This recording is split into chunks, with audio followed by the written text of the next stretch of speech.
Okay, Brian. Let's go backwards a little bit. Mhm. And I want to talk about your discovery of your diagnosis, because I know that happened later in your life. Mhm. Could you elaborate more on that?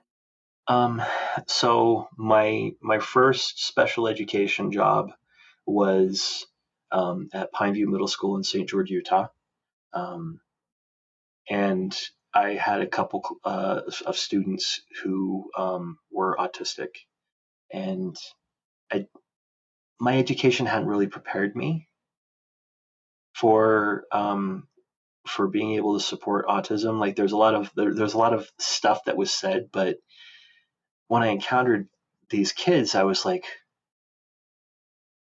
huh,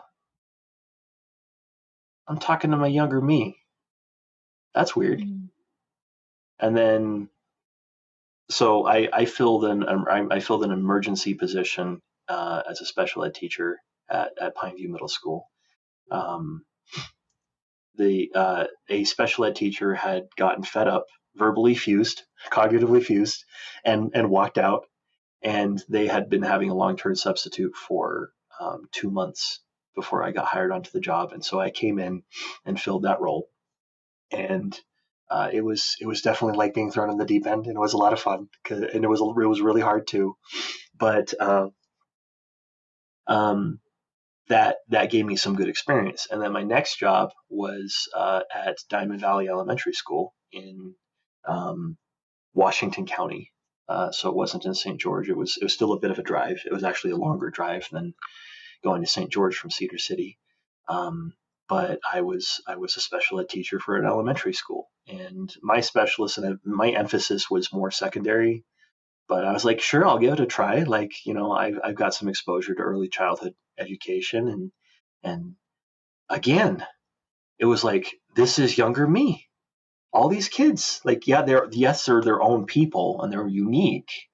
Like, but like all these things that they're dealing with and experiencing are very similar to what I dealt with and experienced. What were some of those things that you were seeing? The stimming, I like, you talk about stimming, but then you see it and you're like, oh, that's stimming. For me as a kid, my stims were uh, rubbing things, soft things. Um, this one's kind of gross, picking my nose. And plucking, pulling on things. I like to pull on my ear, joint compression, um, Hmm.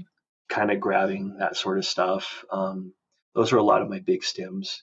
I went through a phase where hawking and spitting was a stim. I'm very glad I'm out of that phase. That's no. Some of them were kind of gross. My biggest stim that I still have now is I bite my nails, and I stroke. I still do the rubbing and stroking. Uh, you can't see it, but I've been, rubbing my arm, that sort of stuff. When a little kid walks up to me and they see my big fuzzy arms, they start rubbing it. I'm like, oh, that's cool. Like, I don't think it's weird at all. I think it's great. I didn't really have any of the flapping or anything like that, although I did walk on my toes quite a bit. Hmm. Um, and a stim that I'm trying to transfer, and I actually need to address it right now. Ow. Is when I'm sitting in a chair, I tend to push my feet into the ground. I don't tend to relax unless it's a relaxing chair. Mm.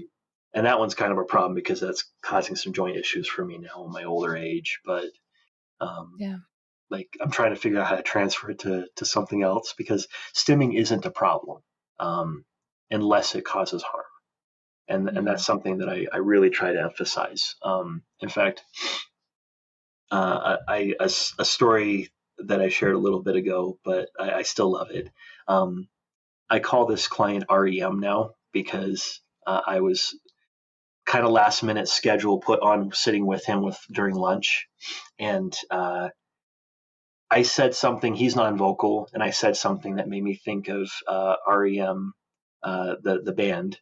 And so I Hmm. was like, "Hey, man, let's listen to REM." So I pull it up on my phone, and we listen to REM for an hour, and we stim together. And, I gave him joint compressions, and he would do his flapping thing, and I would do it with him, and we connect. And like at the end of it, it was just so relaxing and enjoyable because, like a couple of times he indicated he didn't like the song, so I skip it, that sort of thing.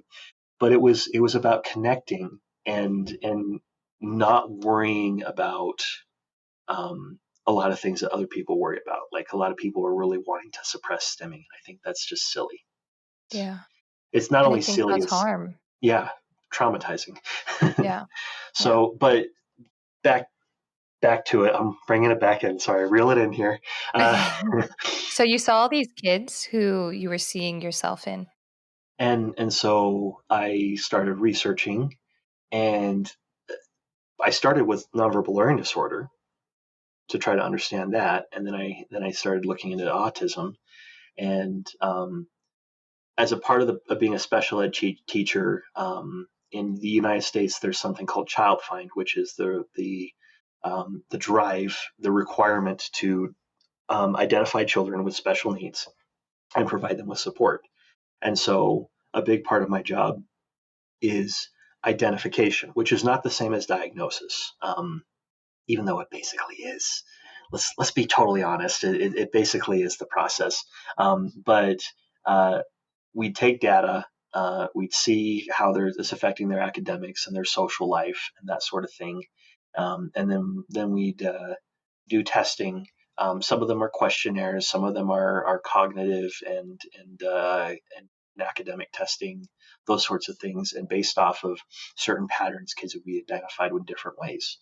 And so I'm experienced with administering a lot of those different things, and I happened to find out that with one of the testing packets that were ordered, that they included adult tests, and the school district just threw those away. And so I asked if I could take one, and I tested myself, and I scored in the autism spectrum disorder range with it. And so I started collecting more data. I went and I got a hold of my original IEP, which my mother had saved. I tried reaching out to the school, but they had actually stopped saving the records. But luckily my mom had it, and I started gathering all this information together. And I went to my general practitioner doctor, my family doctor, and I said, I think I'm autistic.